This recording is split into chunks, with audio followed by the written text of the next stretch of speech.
It says we're live.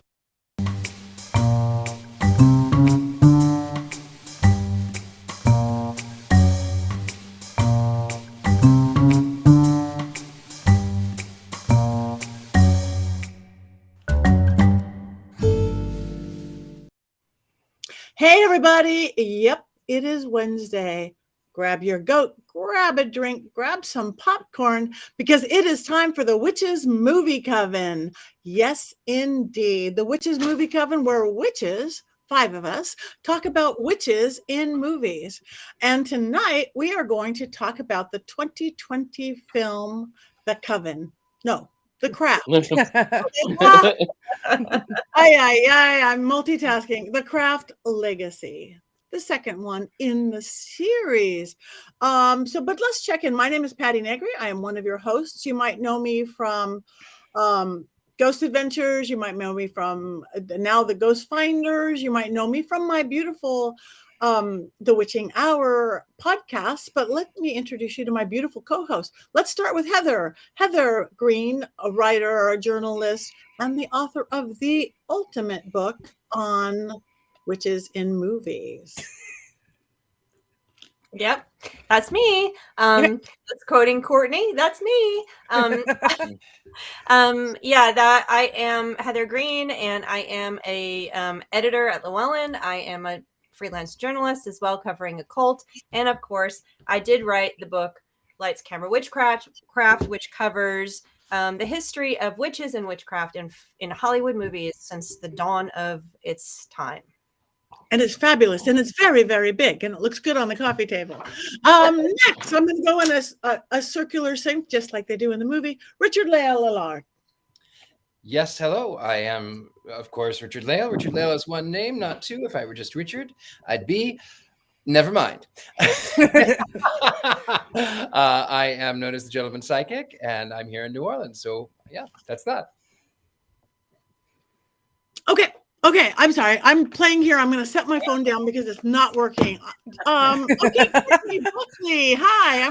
That's me. Hi, I'm Courtney Buckley. I am Ghost Bait on Scared and Alone. I am all things Salem. I rushed in tonight just from Salem. October is coming. It's crazy. But yeah, that's... And boy, is your broom tired. Boom, exhausted. Boom. Yeah, I need a new one. Wow. Is it busy already? We're not even... Yeah, so every year October has been starting earlier and earlier, and I'm pretty sure it started maybe beginning of August this year. It's been pretty crazy. Wow. All right, and next, Richard-Lael Lillard. I'm going to toss it over to Jason Mankey. Oh, Jason Mankey, because we're going to go back to the other thing. Jason Mankey. I'm Jason. I am a prolific witchcraft writer, written 9 books. This is one of those 9 books, The Horned God of the Witches, with art by Laura Tempest Sakroff. So I practice witchcraft, and it's almost the autumn equinox, so it means Friday I'll be doing a big ritual with my coven, which is very exciting for us. It is. Yeah. For other coven, we're so jealous. And it's true. It's true. I'm very loved. I'm very blessed to be in many covens. And I'm also really jealous of Courtney, because I wish October started in August here. Well, it's always October in my heart in the fun way, but not in the I can't people for any longer way. So. Okay. Well, I apologize for my opening. I was trying to do 2 things at once and my little brain won't. But Heather, since you did write the book on all this, do we have anything in our book about the Craft Legacy? We do, actually. This was one of the last movies that appears in my book, because I stopped and I had to hand it in to the editors in 2020. So this is one of the last movies I talk about. And there's a lot of things to say about this. This is one of those movies where the movie might not have won awards, and it might not be spectacular from a cinematic art position, but there's a lot of things to talk about. There's a lot of things to talk about it as a movie in general, and it as a movie of its time, as well as what they were trying to accomplish, as well as a movie about witchcraft. And so, it may not have the cachet or the lasting power that the original has, but there's a lot of things in it that are very interesting, and they made a lot of great changes in this movie and tweaks in this movie, even in production, that reflect the changes in the witchcraft community. So that in and of itself is very interesting. And so I'll highlight a few of those. Before I do that, though, I'm going to say that this movie occurs at the end of the third witchcraft period. And what I mean is, if you read my book, you'll know that there are three witchcraft eras, meaning the popularity of witch films. So we had one in the 70s, one starting in the 80s into the 90s, and then this one starting in the early 2010s, ending a couple years ago. I'm believing it ended, just on my estimation and observation. So this one occurs towards the end. And what's interesting about this, and just from my nerdy standpoint of a historian of film, is that each one of these film periods starts with a variety of films, mostly horror, mostly geared at either adults or older teens and adults, and then turns into movies about teens. If you think of it in the 70s, you go from 70s shock horror, witch films, witchploitation to Carrie, for example. In the 80s and 90s, you go from Witches of Eastwick, shock horror, Halloween, The Witchcraft and Pumpkinhead, to movies like The Craft, to Sabrina, to other movies that have focused on teens, aimed at teens. This period is very much the same. If you think about the witch movies from the early 2010s, you have a lot of horror, you have a lot of the dark fantasy, sort of generally located, and then you head into teen movies. This is one of several of them that happen. And a lot of these, and I talk about my book at this period of time, are replications of movies that occurred in the 90s. You have a redo of The Witches. You have this, The Craft Legacy. You have Charmed reappears again. So you're seeing a lot of that happen. These are movies that are appealing to, you would think would appeal to both the kids of the 90s, the Gen Xers, millennials, and then to their children 20 years later. Okay, so it's a very interesting kind of dynamic happening here with witch films. Probably one of the first times we start to see that, because it's one of the first times we have that legacy of witch films, successful witch films. So anyway, just to reiterate, this film had, which is very important, 3 witches consulting, and I got to, and I sent the link over to, and I will share the link possibly in one of our feeds. I wrote an article on this and got to talk to some of those wonderful folks who were on the set of this movie. And then it started with Pam Grossman, who runs the podcast. Remind me the name, someone. Waking the Witch. That's her book. Waking the Witch is her book, and her podcast. Witch Wave. Yes, Witch Wave. Thank you. And Pam Grossman's wonderful. She's done a lot of work in this area, and she was the first witch pulled in to consult. Second witch, she sent Brie Luna. She sent them to Brie Luna because Brie Luna is a woman of color and a witch of color, and they wanted that perspective. Brie Luna then did get to do some consultation and some advisement. And then on the set, because it was filmed in Canada, you had Erin Fogel, and she was actually on the set doing rituals and stuff. And I'll talk a little bit about what they said and what I learned from them as we talk. But this has that is an indication of how significant this film is in terms of the representation of modern witches and witchcraft, and the choice by a Hollywood film to actually do some real good homework. So we can talk about that. Beautiful. Thank you so much. That is fascinating. I didn't know that, but I'm watching it. I was going, got that. So now we go next to Richard-Lael. Would you like to give us the synopsis of the film? I would be delighted. So the synopsis of the film, it is, as Ms. Heather Greene said, it is 20 years later after The Craft. And it is a young girl who doesn't know she's a witch. Her mother is dating David Duchovny. We'll get to him in a moment. And dating David Duchovny, and she has to move in. And he has 3 sons. And it's sort of this mixed family. And she has to change schools. And you know that David Duchovny is, in fact, the villain. Spoiler, because the very first thing he says is, "A little birdie told me. Isn't that right, little birdie? You're my lovely little birdie." And you know he's the bad guy. You just know, because that's creepy and gross. And then Then this girl goes to school, and like Carrie before her, she has her lady flow, and she is too deaf to know that she has now soiled her trousers, even though when one soils one's trousers, you can feel it because it's uncomfortable. But clearly she was too busy to notice that she had bled through and onto the floor. And all of these teenage boys decide then, instead of being incensed and grossed out like most men would be, they decide to poke fun of her and tell her that she dropped something. So she is mortified. She goes to the bathroom. These three girls who happen to just come out and say, by the way, we are witches. They go to her and they offer her the sweaty gym shorts.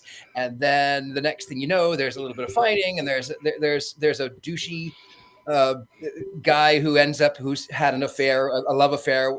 He's bisexual. He's had an affair with the half brother. And then Scooby-Doo and the gang get in their mystery machine, and you're wondering what the heck's going on, because that's where I stopped. And then I had to go back and actually read the reviews to know what actually happens. So this is what I learned. So the one thing I did see is that the witches stopped time, and they stopped time for like 10 hours. I'm serious. I watched it for like 10 hours and it was only 35.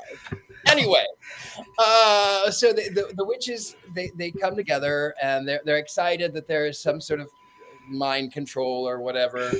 And then let's see, David Duchovny is revealed that he's a warlock, and he is, of course, misogynistic, even though he's not. The only misogynistic thing that comes in the entire film is delivered from the girl at the party, who says, "Oh, you're trying so hard to be pretty."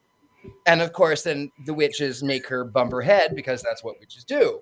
And then David Duchovny, they go out into the woods. They all fight. They're like binding themselves because someone is killed, and they don't want to cause any more trouble. And then they go into the woods, and they end up by killing David Duchovny, who nobody knows where he is.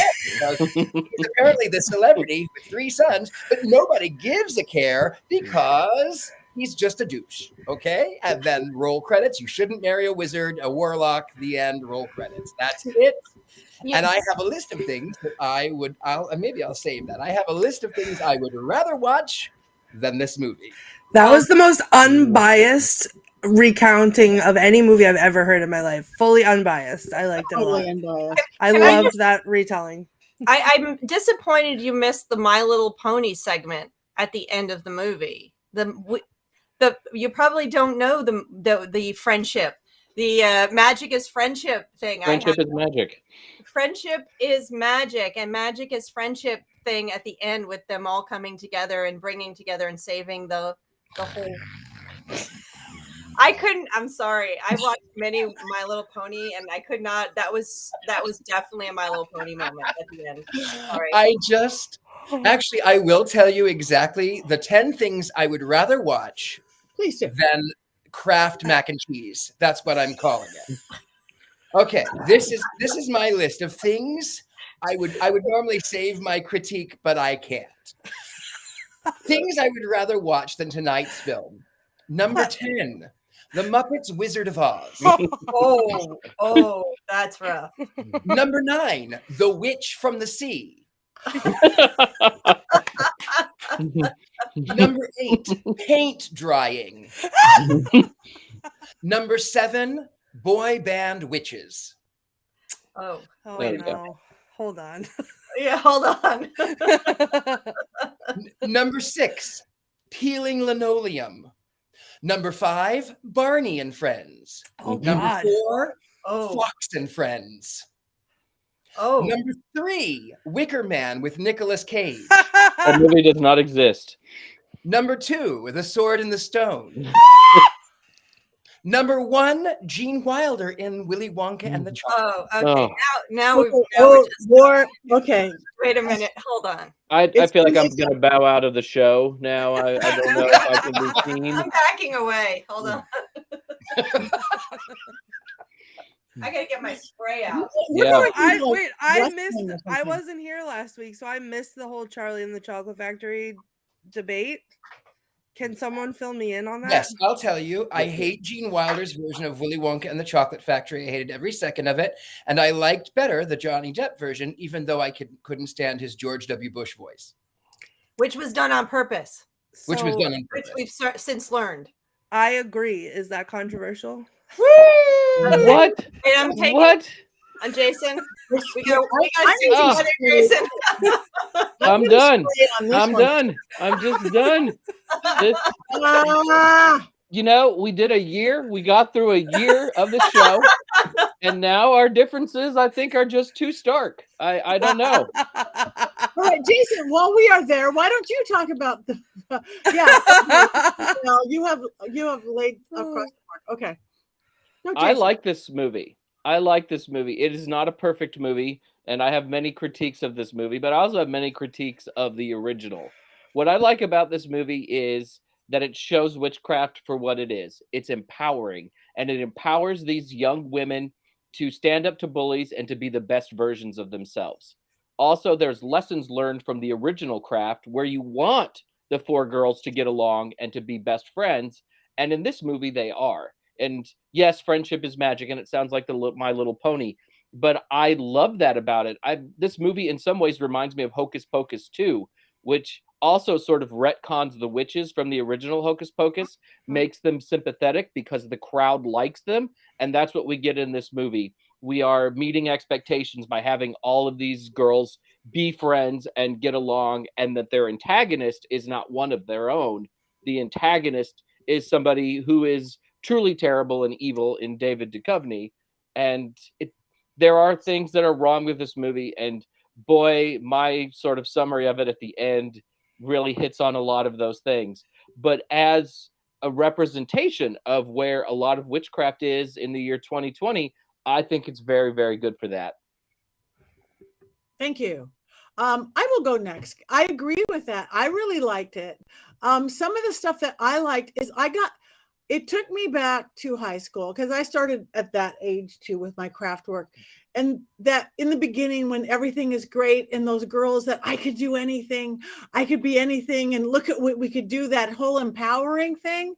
It literally took me there, right there. Like, yes, I want to be these cute four little high school girls.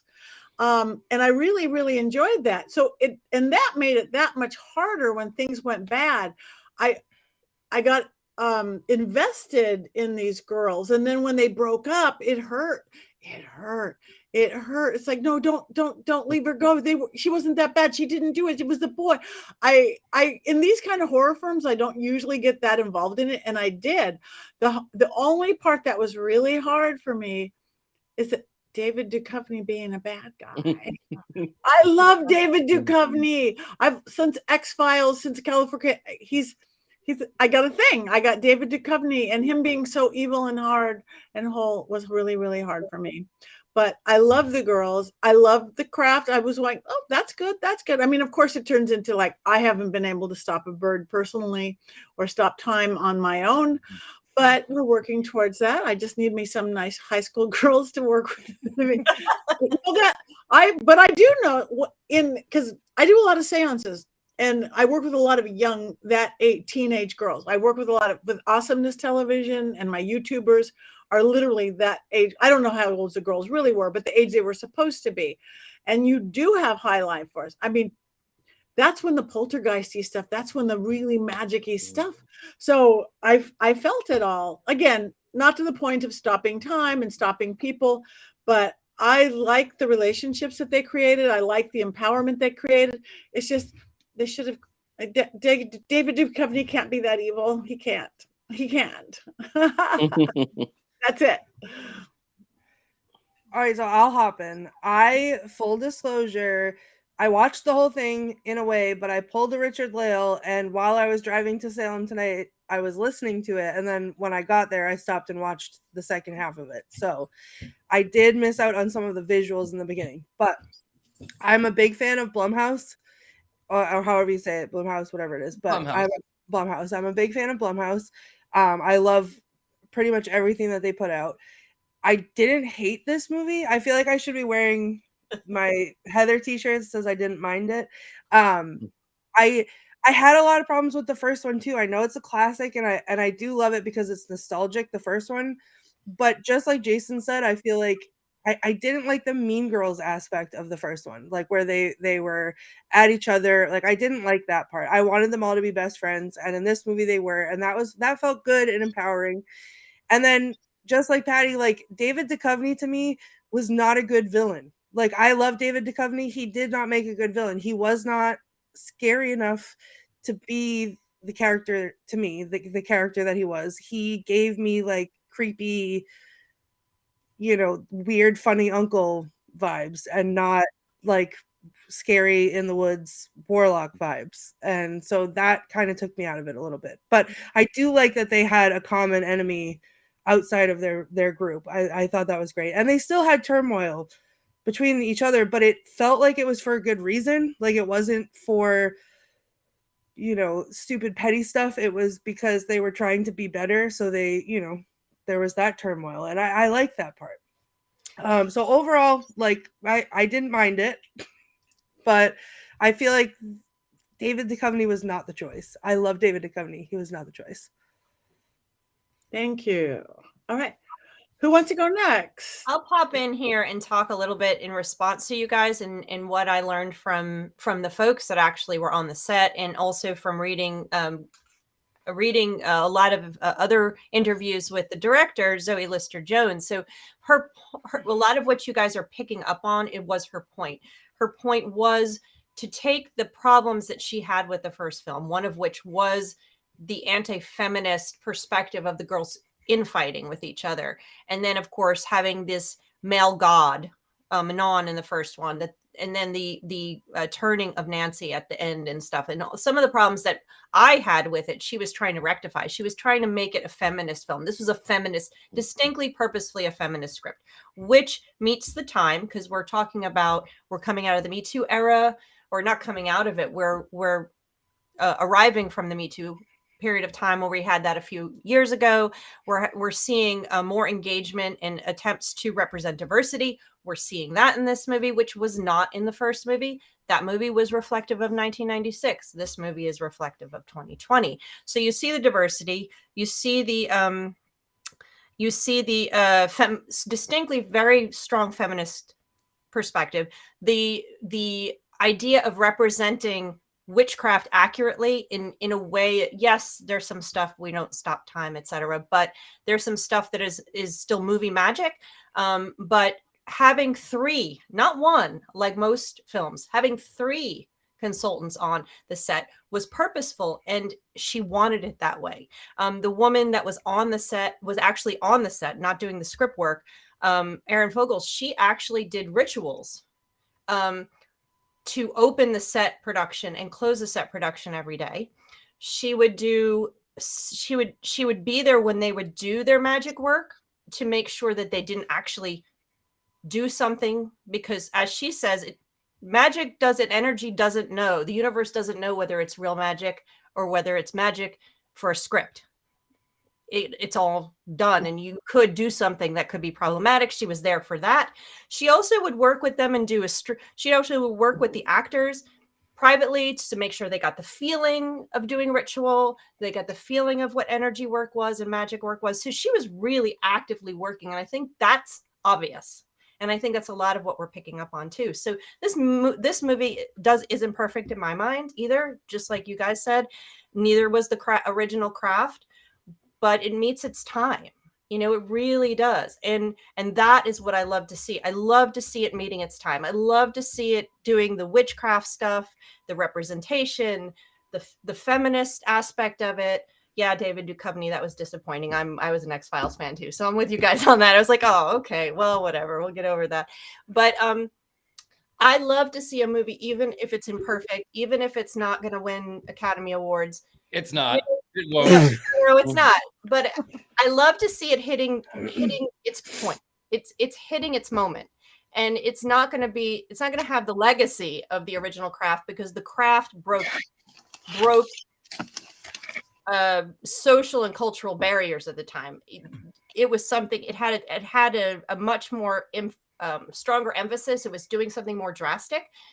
This one was not, but it is important in respect of witch films. And what I think we also have to bring up is that this one, in that respect, had a transgender woman playing a transgender woman. And so, and what Zoe Luna, the actress, said was, it was great that I was there and that they didn't make a big deal out of it. So it wasn't a plot point. She was just there, and she loved that. And she talks about that in a couple interviews as well. It's another meeting the moment this film did. So hats off to Zoe Lister-Jones for doing this work with the film. Whether you like it or not, you know, it did do what she wanted it to do. It did accomplish her goal. There's some beautiful. That's my lecture. There are some beautiful moments in this film, though. The ritual they do in the woods with the circle made out of stones, that is absolutely gorgeous. It's what you want witchcraft to look like. It's the kind of ritual you want to be in. And then they're doing a chant that most of us know, because don't they do the earth, the air, the fire, the water, return, return, return, return? I think the order's a little different than how I know it. But they say those 4 elements with the return, return, return. It really felt like they were practicing something that I also practice and know. I just can't stop time yet. Though when the 5 of us get together, boom, we'll try. Let's try it. Friendship is magic. What if we did that when we get together live? Sometime we could do reenactments of either some of our favorite or our least favorite movies along the way. Costuming. I was just gonna say we're gonna need a costume team. I got that. And you know, the other thing I wanted to bring out is the original Crafts did have a consultant. Is not the first one to have a witch consultant on it, and that's what my article is about. And I will put the link somewhere where I can get the link for you guys to read. But it was one of the first big ones and one of the most well known, and that was a Wiccan priestess, Pat Devin. She was absolutely 100% a Wiccan priestess. Long, you know, from the 60s, 70s, etc. She was old school. This was not the case. Here you had 3 witches who were from different practices, different backgrounds. I don't know if any of them are Wiccan, actually. So you have a variety of different witchcraft consultants involved in this. So it's really nice to have that. I like you said, Jason, that's why it was obvious, because they were working with it very actively. Pat Devin was only on script, working on the script. She wasn't on the set. So makes a difference. It really does. I think it definitely paid off. That's one of the things that I really did like about it, is seeing all the magic, even if it was like with the terrible aura CGI. Yes, even then. 1989. But I liked it. I liked it because it felt normal. Like most of it. Like it felt familiar, in the same sense that like practical magic, the magic in practical magic, where it's just that like very easy at home, you know, with the things that you have in your cupboard kind of magic. Like that's what it felt like to me. That spoke to me.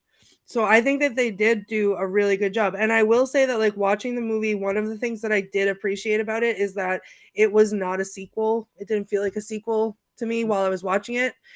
It was more like a whole new story. But then at the very end, they have that little right. But That's they have where that little I was getting ready to go. You're right. But I came to terms with it because I wasn't sure what it was going to be, because I hadn't seen it yet until today, but I wasn't sure what it was going to be. I was glad that it wasn't like a direct sequel all those years later, because that would have been probably bad. But you know, but they had that little callback at the end in such a way that I literally gasped out loud. Like I was kind of like Richard, though. I was like, okay, is this like, okay, great, like la la, like now friendship ponies and whatever, and then boom, it happened. I went, oh, so good. They waited until the very end of the movie, and she didn't say a word. She didn't have to. She didn't have to. There's a callback before that, though. If you're really watching the film and you like the film, when David Duchovny name checks Manon, which is the made-up god in the movie, who drives Nancy crazy, and then all of a sudden, when they did that, that's when I went crazy, because I was like, oh yeah, this is linked to the original, because they're using that name Manon, and then all of a sudden now you have a justification for Nancy turning bad. It's all Manon who is corrupting young women, and so congratulations to Zoe Lister-Jones. Yes, the the CGI is absolutely terrible, but there's all these good things that could have been even better in this movie. But you know what I didn't like, though, honestly, what was a major turnoff? Okay, yes, it's no secret that I detest modern music, and it was throughout, and I almost couldn't breathe because I was like, how do I hear the words without this craptastic music? Anyway, one of the things that I didn't like was that everything in the show is through the eyes of the young girl that's supposed to be the star. And why are the others friends? They're just friends. You don't know. There's no other reasons. And then they say, oh, well, you can sit with us. Not that anyone else would anyway. But then you don't show any reason why anyone else would not sit with them at all. And it's like they're just sort of, oh, hi, I'm a paper doll and I'm supposed to do there. There's no clear defined method. There's no reason. I cared nothing about any of them. And I wanted them all to die. I didn't want David Duchovny to die. I wanted them to die. Didn't you go to high school? There is no reason by the ones who were shunned versus the ones, except for the cheerleader. I mean, I have a quote for this. I have a quote for this. Who was shunned? I was the one who was shunned. I know, but did they have a reason for it? Did they have a reason? They didn't show a reason in the film. There is no reason for the girls to be shunned. It's just you fall into your energetic things. Go on, Courtney. There's one reason for them to be shunned. Well, it's because they're weirdos. But then they just came out and said, oh, we're witches. And in the first one, I loved that they were all going to a Catholic school. So there was like this, they're all sort of these Christians. And then this group, they're practicing this pagan religion in a school surrounded by Catholics. This is just some normal school. And I hated high school, and I hated every second of this. One of the big problems with Mary Jane didn't like high school either.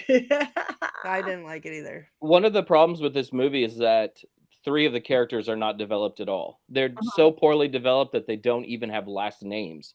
And in the original Craft, all 4 girls are very well developed, and there are reasons for their anger at their fellow students throughout the film. Whether you think they take it to an extreme is one thing or another, but you can see why they're angry. And in this film, you don't really get the backstories of the other 3 outside of Lily. At one point, I think when this movie came out, I wrote a review of it, and I said that Frankie's character is the girl who wears a coat all the time. Because that's basically her identifying signature, is that she wore a cheetah print coat the whole movie. And that's one of the things that really disappoints me about this film, is that part should have been so much better. I feel like they as a unit were their own character. Like, that's how I saw it, which is not great. Not a win. But like, it was like Lily was her own character, and then the other 3 witches were another one character. Right. And that's exactly together. And that hits the nail on the head of the change of the entire theme of the movie and how these 2 are so different.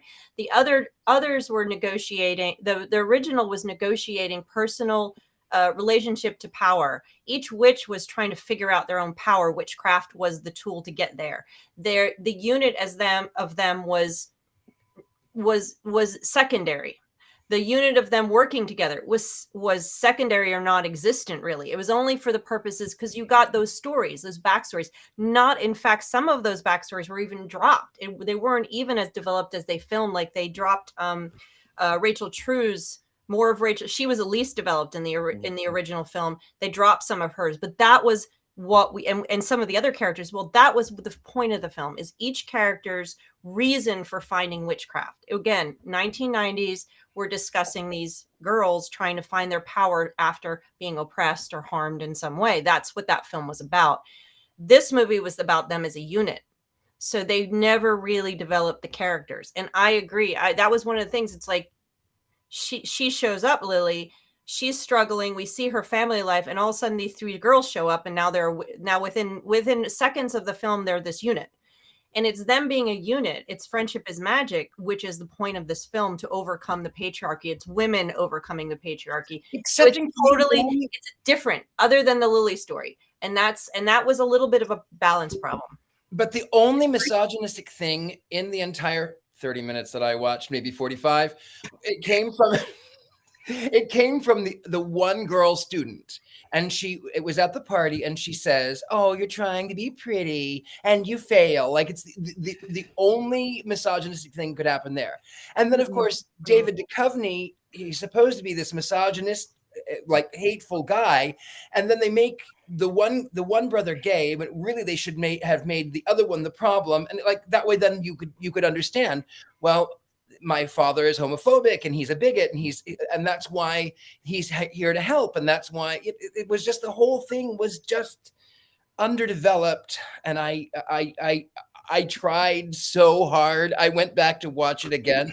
I watched like half of it, and then I thought, okay, they watched my friends, my coven, they watched Wizard of Oz, the Muppets edition. They watched it. I can do this. I can do this.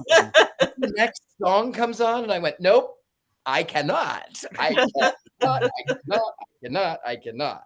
Sacrifice for your coven, Richard-Lael. I would sacrifice a goat before. Wow. Cheers. Don't say that. Poor Black Phillip. What did he ever do? It is terrible. Terrible. I think you're overthinking it, Richard-Lael. The characters and the this and the I didn't think. I just enjoyed it. Maybe that's it. Maybe I don't have enough of a brain. but the characters that you went to, and the lack of the characters, and it should have been this one and not that one. You weren't in the movie. That was because it was so bad, I couldn't help but think of the things that were really bad. It's like being in the dentist without Novocaine, which, come to think of it, would have been more enjoyable than watching this movie. Richard-Lael, I have something to tell you. This may come as a shock, but when I pulled up to my shop in Salem, I had the movie was plugged into my sound speaker, or my car stereo speakers, and I was listening to it. And as I pulled up, I had my window down, and one of the songs was playing, and my coworker came out and was like, "Oh, what's that cool song you're listening to?" And I was like, "Oh no, I'm watching the Craft." So I don't know. I think I liked it. I like the songs. I would like to assure you, Richard-Lael, that this is David Duchovny was a misogynist. It wasn't. He was writing. That was his business. And it sounded first like it was a positive spiritual men's group, right, and then it turned into, yeah. Well, there's a scene where they show you his book title, and it's very clear that he's like an alt-right sort of Jordan Peterson sort of character, right? And he's instantly loathed. I mean, he was creepy at first too, but I mean, it's just all the signs are there. But it's very poorly developed the whole way through. But why were they snapping? What was all of that? It's like 1967 and some like poetry. It was like an AA meeting for like when you have closeted gay feelings and you're not allowed to. So congratulations for keeping it in. I have met groups. That's what I got from it. Honestly, that's what I got from it. I've met groups that don't applaud; they just snap because it's quieter and it doesn't like silent. Yeah, it doesn't drown out the speaker. And to me, golf clap. To me, it just told me that he's a cult leader. Like, okay, they have their own little thing that everybody does. He's a cult leader. The kids do it. You look at those kids' faces while they were doing all this stuff. It should have just been anybody else except for David Duchovny. But to me, that the snappy thing wasn't, why are they doing that? Oh, because they're a cult and they do their own thing. Yeah. I wish that cult would have been more well developed, though. I mean, it's just, I think David Duchovny's screen time is maybe 15 minutes throughout the whole film. He's really barely in there at all. And then all of a sudden it's just, oh yeah, I'm a warlock who's coming to steal your power. Boom. That's the end of the movie. And like that, it would have been much cooler to have this well-developed sort of secret society that he was running in opposition to the witches. The movie's only 90 minutes long. They could have done another half an hour to flesh things out, though. I would feel bad for Richard-Lael had this movie been an extra half an hour. He wouldn't have watched it anyway. He only got through 30 minutes. Well, that's a good point. I feel like the whole time, not that I was like visually looking at it with my eyes for the first half, but like I was paying attention to it, and I could not for the life of me figure out what his deal was. Like I literally thought when everyone was talking about like the son wasn't coming home from dinner or whatever because he had hooked up with the friend, and he was sitting there and he's like, what do you mean he's not coming home from dinner? Like, and, I was like, oh, God. And then they go right into like his, oh, how'd your groups go, or like whatever. And I was like, does he like, is it like a conversion camp? Like, is he like the leader of a conversion camp? Because like that's what I thought they were going towards. And then somehow I got from that to, okay, now he's apologizing. I don't really understand what's happening. And then boom, he's a demon with eyes that you can't tell. Like one goes black and the other one goes halfway black, but looks like it's supposed to go all the way black. And I don't know what's happening. So it was just like there was no clear, nothing was clear. And Dead Poet Boy says his speech towards the end was overdone. And that's true. I didn't watch it, but I did watch the reviews. And that was one of the things that they mentioned was that in the end, like a James Bond villain, he decides that before he's done anything, before he's killed anybody, before he's harmed anyone, before he's taken any magic, he has to go through the entire plot as to, I'm going to kill you. And then we're going to destroy you. And then I'm going to take your magic and I'm going to rule the world. And I didn't watch it, so I don't know really what he said. I'm only surmising because I didn't watch it. That was pretty close. Yeah, you're about right. Yep. But I mean, they had so much plot to explain because they hadn't done a very good job of explaining it thus far. So they needed the exposition towards the end.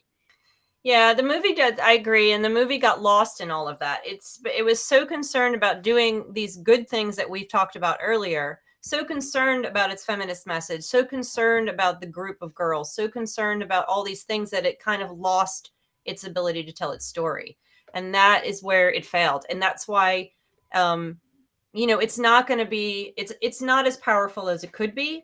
The messages and the good things that the director did are unfortunately lost just generally speaking, because the story, like the characters, you can't really attach yourself to them because the end is hokey. Well, the end of the original Craft was hokey too. That's where it lost me also, the original movie. But it's not perfect film. It's not a perfect. The end of the original Craft though feels like a climax.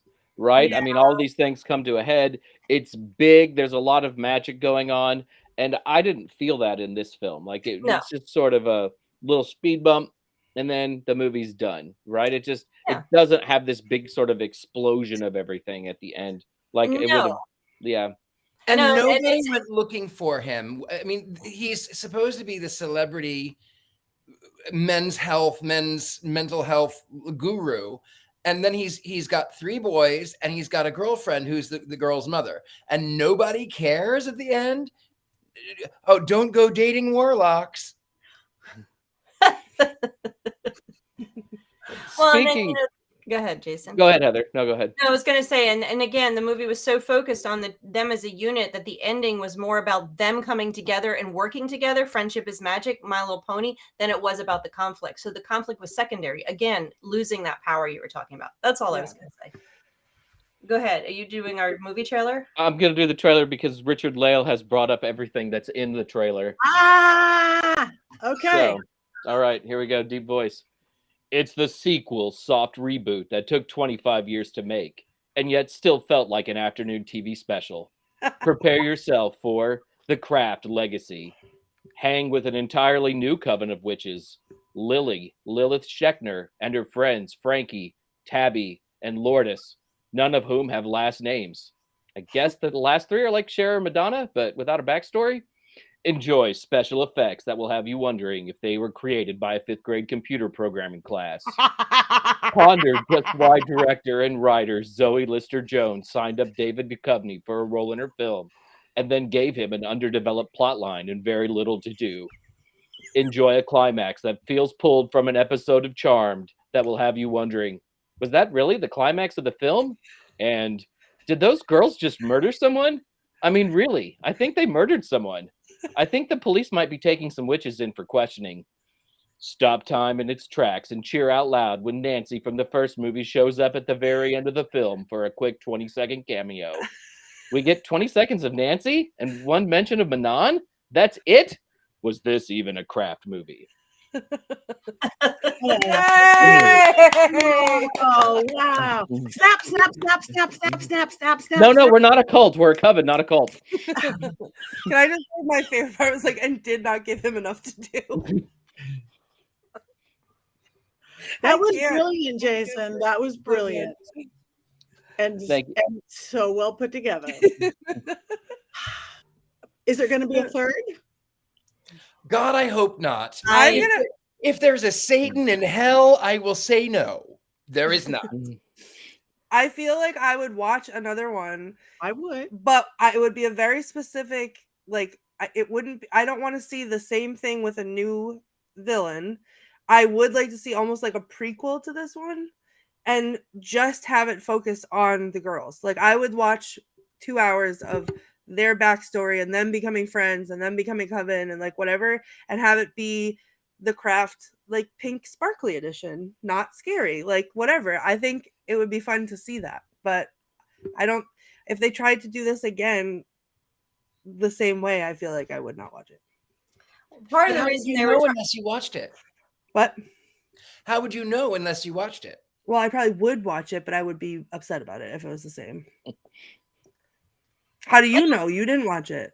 You watched I only 30 watched- minutes of it. I watched maybe half. I don't know, but then I watched Scooby Doo, and to be fair, it was what the heck's going on, and so HEX, what the heck's going on, and I chose it because at least it sounded kind of witchy. Hey, I love Scooby Doo. I love Scooby Doo too. See, we have that. We have that. We always have We that. do. We Well, we always have need that in Paris. something at this point with Um, Richard-Lael. All We right. We Well, need the witch that came from the sea. have we discussed everything there is to discuss? We Oh. again want to comment. Go, Courtney. I just real quick, I loved Light as a Feather, Stiff as a Board because I used to play that at sleepovers, Yes. and I loved the Ouija board. Yes. I love that the Ouija board is what told them what was going on. I just love that part. They also have the little box. They also have the magic boxes, which are really popular right now. The little box they keep their little magic stuff in. So that was very current too, as far as magic in certain populations. Oh. So that was kind of cute that they did that. And And they real all- quick, oh sorry, ahead. No, go I ahead. was just kidding. I didn't do quotes. I have two. Oh yeah, quotes. So I was talking earlier about when Richard-Lael said the thing about nobody knows why they didn't like them in school. Well, they say it because one of my favorite quotes is "We are the weirdos, mister." Like, because he says you girls shouldn't be out in the woods by yourselves. There's a lot of weirdos out here. They say we are the weirdos, mister. Stolen from the first film. Stolen from the first film. Fine, still love it. Good Yes. call. And then Now It's You Who's Gonna Burn was pretty exciting to hear, but that was it. There wasn't a lot. I also was listening and driving and not writing things down. So See, teenagers. I mean, I didn't mind. I mean, I would have liked more character development and things like that, but I did not mind that it wasn't there because I don't know. There wasn't a lot of character development in my high school. There was this group and there was that group, and I wasn't so deep. I wasn't as I was discovering things, so I that didn't bother me. I feel like there wasn't a lot of character development in my high school. It should be the t-shirt this The week. quote for the show. This And I just was going to say, you guys, we thank you for your input. We love everybody here. Tabitha, Sean, Mary Jane, Matthew, Robert, everybody who's checking in. But now we have something to do before we do our check-ins. And I guess that is what we're going to do is we're going to vote. Wands up, wands down on the craft legacy. I have to pull my wands up. Not even a wand there. That's light as a feather. Light as a feather, I There's a love that. board. and that's where it stays. Mine is That's stiff where I as a vote. board. Mine is now on the floor. My feather is on the floor. for all of its problems, I still give it a big wands up. I like So we it. have up, The message of this movie is so positive with the witches, and Yeah. that's what I treasure about this movie. And it was one of the 3 good things that I sort of enjoyed during 2020. That's a good point. Okay, so we've got one is low in the underworld for the old witch prophet, down by the description, one's neutral up, one's up, one's up. up, and the Coven went up, up, up, up, so far down it's non-existent. Wow. Yeah, oh, I love it, Alyssa. High school is what makes character development happen, right? And I skipped most of my classes. All right. All right. I still want to do some check-ins with everybody, but before we do that, what are we watching next weekend? Oh, Halloween Town. We are getting into the season. We are getting into fall. We are almost to October. So next week, everybody, your homework, all of our friends watching, is Mary Jane. Nope. One's Midway. This is very mixed. So next week, Halloween Town. Also, I'm sorry to interrupt, but we also have our anniversary special coming up on October 11th. We do. We have been going 1 year. We have been going 1 year. I can't believe it's been a year. I know. And we haven't killed each other yet. And we haven't killed each other. That's because we all live far away. Yeah, it's getting closer every week, though. It's getting much closer. Jason turned his light off this week, so I feel like that was like we were close there. Yeah. Yeah. Okay. So yes, next week Halloween Town and our 1 year anniversary. What do you give for a 1 year anniversary? Goats, I think. I think you give goats. Well, isn't that the paper anniversary? I think it is. You can paper me. You can send me lots and lots of paper. I would be very happy with lots of paper with little dead people on them. You know, I would be very happy with that. There you go. And of course, before we get all check in, you guys, to dress for the Witches Movie Coven, you need our merch. Witches Movie Coven merch is at mysterycontrol.com. You can get 2 goat unisex cloaks and capes. You could be the only one on your block so far to have a Richard-Lael pillow and some dragon power. I love that you keep those together, Courtney. Do you have them in your living room when people come over or anything like that? No, so it's literally, this is where I either spend time on my couch or in here, and this is where I have it in here with all my things to show. So you can get t-shirts, hoodies, mugs, cups, underwear, pillows, cloaks, blankets, and more at mysterycontrol.com. And I know we do have I think it's still my name is for 25% off. We are practically giving it to you. Code Patti, Patti, and you can get 25% off all this beautiful merch. I mean, really, practically giving it to you. My whole wardrobe. Yes. And you can get our quotes. You can get there's all sorts of, and you can of course get Scared and Alone, because hopefully we're going to be having a Scared and Alone come along soon. And for those of you who don't know what Scared and Alone is, it's just picture Courtney all by herself in a very dark, scary place. And the rest of us going, yeah, don't turn around.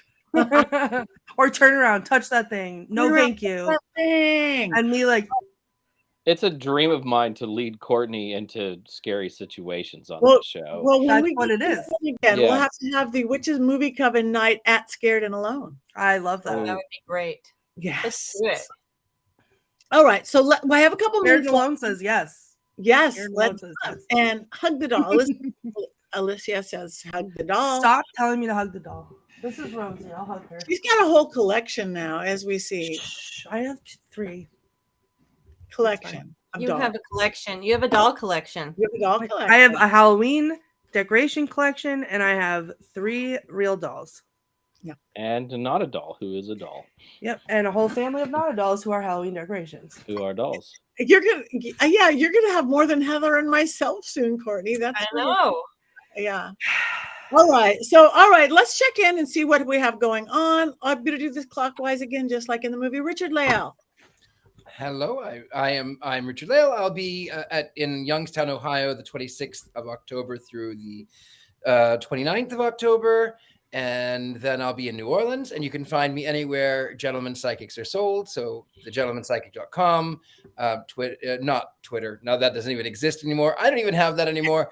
But on YouTube, Instagram, Facebook, everywhere, Gentleman Psychics are sold. Thank you.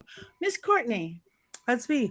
I will be trapped in Salem for the next month and a half. But if you would like to come see me, I will be there on weekends selling tickets outside of Remember Salem for the Salem Night Tour. So I usually am there on Saturdays and Sundays, and you can come by and say hi, and tell me that you watch us on Witches Movie Coven, and I'll be so happy and excited and try not to cry because there's too many people around. And she'll give you a 50% discount on your ticket.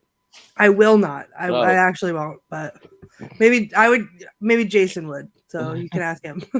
I have to say, you guys, before we move on to Jason, that I just did an event at Baraboo, Wisconsin, and I can't tell you how many people love the Witches Movie Coven. I mean, I can't tell you a whole lot of people. They like, we love your Witches Movie Coven. We love this. So we're getting popular, you guys. I love that. In the middle of nowhere in Baraboo, Wisconsin, at a haunted place, kind of a more of a paranormal thing, but it made me so happy. It made me so happy. So we sent them to Mystery Control for merch and panties. Oh, all right, Jason. I'll be outside of Memphis, Tennessee, October 12th through the 15th at the Gathering of Souls Conference, which is a witch conference. And then I will be at the When We Were Young Festival as an attendee on October 22nd, rocking out to Green Day and Blink-182, which makes my wife sad, but makes me very, very, very happy. All those small things are important. And then I will be in Las Vegas again on November 11th for their Pagan Pride Day. So very excited about those upcoming events. I love Blink-182. I'll buy you a shirt while I'm there, Courtney. Yes, thank you. You're gonna need a bigger apartment just for your shirts, Courtney. Yep, this whole room is my mystery control room and big lots for all my dolls. I mean, my Halloween decorations. You dolls. See, Dolls, you just you admitted said it. it, dolls. You just I was admitted looking it. at this one, which is a doll. Shh. She's a Everyone doll. knows that. They're all dolls, Courtney. We are all dolls. Halloween dolls, decoration dolls, they're dolls. All right, Heather. Hi. I decided to bring one of my dolls to just say hello to Courtney's dolls. Oh. She's lovely, isn't she? Oh, wow. Yeah, see, Courtney? Mm. She's the one on my desk right now. Anyway, I am Heather Greene, as I said, and I am going to be in Atlanta, where I am all the time working with my authors, editing books, writing articles. I'm not going to be anywhere doing anything at this point other than some online stuff, which usually happens in October. So when those things get formally scheduled, if they're good for you guys to join me, I would love that, and I will let you know. But right now I'm just in the works of scheduling some stuff. And I will be in Florida next week, but that's a vacation, and I have nothing planned other than celebrating the wonderful equinox on the beach. So that is how I have been celebrating the equinox for the last 6 or 7 years. So I'm doing it again, and I'm hoping the flies stay away this year, because last year we had a fly problem, but this year, yeah, not a good fly problem. It was a bad fly problem. So, but that's where I will be next week. And other than that, please come and visit me on my socials. You can find them all on my website, heathergreene.net. And you can find me on all of those. I have not been very active on socials lately. I've been kind of neglecting it due to a lot of personal and business and authors and reading and all that good stuff. So, but do find me there, reach out, love it. And I too, Patty, just got a message from somebody who watches here and said how much they love it and said it's a wonderful show. So I have been hearing the same thing. So this is awesome, guys. Yeah, it is super awesome. So thank you for that. My name is Patti Negri, pattinegri.com. This weekend, if you are anywhere near Albuquerque, New Mexico, I'm going to be at a beautiful place called the Resonant Essentials. It's kind of like a supportive of magical places. It's not a brick and mortar, but you can go in and use it. So I'm teaching different workshops and seances, resonant images. So come join me there.